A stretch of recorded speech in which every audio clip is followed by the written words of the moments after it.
बिहार की सबसे बड़ी विडंबना भी ये रही है कि एक लंबे समय तक विरोधाभास की सरकारें रही हैं और 27 साल तो निरंतरता में ऐसे थे जब केंद्र में कोई और सरकार, राज्य में कोई और सरकार।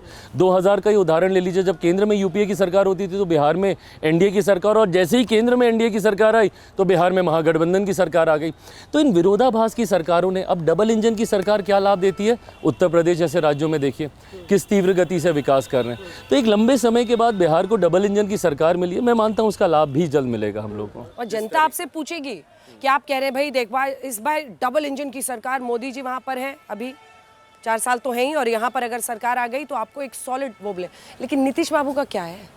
मैं ये मानता हूँ जिस तरीके से मुख्यमंत्री जी ने बार बार हर मंच से इस बात को कहने का काम किया है कि इस बार वो कहीं नहीं जाने वाले। आपका दिल स्वीकार रहा है उनकी बात को? मैं स्वीकार करूंगा। मैं ईमानदारी से उनकी बातों पे मैं विश्वास करता हूं, और जिस तरीके से वो एकता दिखती है दोनों की, मेरे प्रधानमंत्री और हमारे मुख्यमंत्री बिहार सरकार नीतीश कुमार जी की, जिस तरीके से दोनों के बीच में दोस्ती है, जिस तरीके से संवाद निरंतरता में दोनों में बरकरार रहता है, मैं मानता हूँ कि ये रिश्ता और मजबूत ही होगा।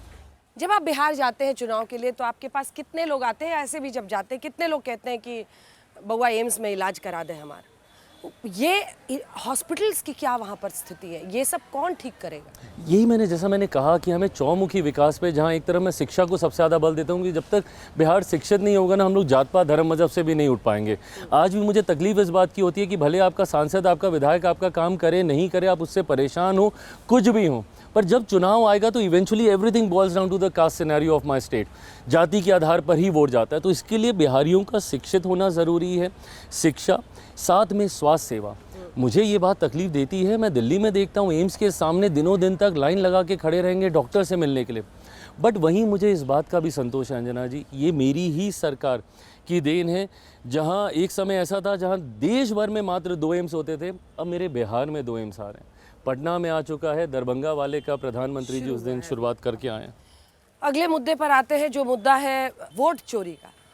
अब इसको आप हंसे हैं, लेकिन वोटर अधिकार यात्रा निकाल रहे हैं राहुल गांधी, और वो पूरे बिहार में घूम रहे हैं ये कहते हुए कि ये सरकार तो वोट चोरी कर रही है। कि वोट चोरी कर रहे हैं आप लोग? पहली बात तो ना, मुझे शब्दावली से बहुत ज़्यादा परहेज है। लोकतंत्र में मुझे लगता है कि बेहतर शब्दों का चयन आप कर सकते हो, और हमारी तो भारतीय भाषाओं की खूबसूरती है कि आपको कड़े से कड़ी बातें भी आप मर्यादित शब्दों में रहकर आप कर सकते हैं। ऐसे में एक वक्त वो भी याद है जब लोकसभा चुनाव के दौरान चौकीदार चोर है, जनता ने इनको जवाब दिया था, और आज जब वोट चोरी की बात कर रहे हैं फिर से, आप देश के नेतृत्वकर्ता के ऊपर, सरकार के ऊपर, हो सकता है हमारी नीतियों से आप सहमत नहीं हो, आप उसका विरोध कीजिए ना, बट प्रभु हमारी नीतियों का विरोध कीजिए। ये तो चुनाव आयोग का है ना, इसमें सरकार का क्या लेना देना? ना हम 3 में ना 13 में।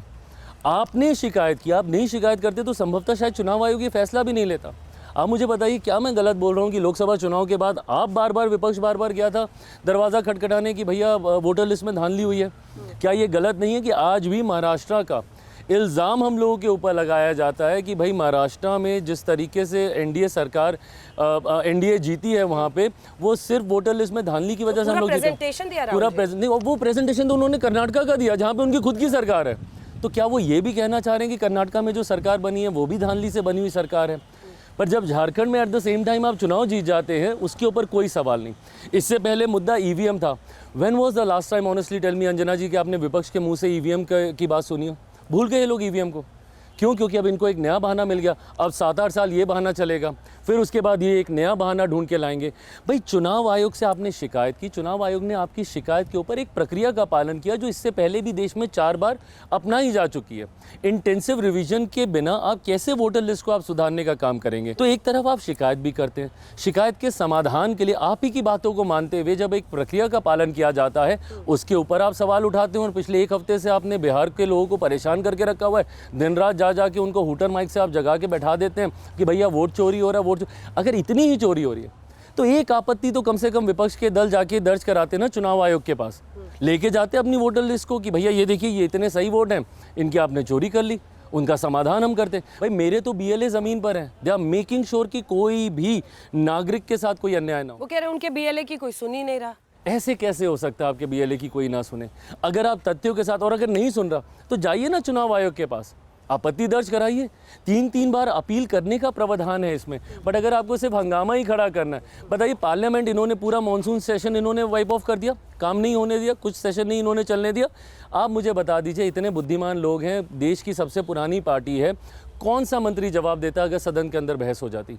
चुनाव आयोग कौन से मंत्रालय के अंतर्गत आता है? या क्या ये अपेक्षा रख रहे हैं कि चुनाव आयोग लोकसभा के सदन के पटल पे आएगा या राज्यसभा के पटल पे आके चुनाव आयोग के अधिकारी जवाब देंगे?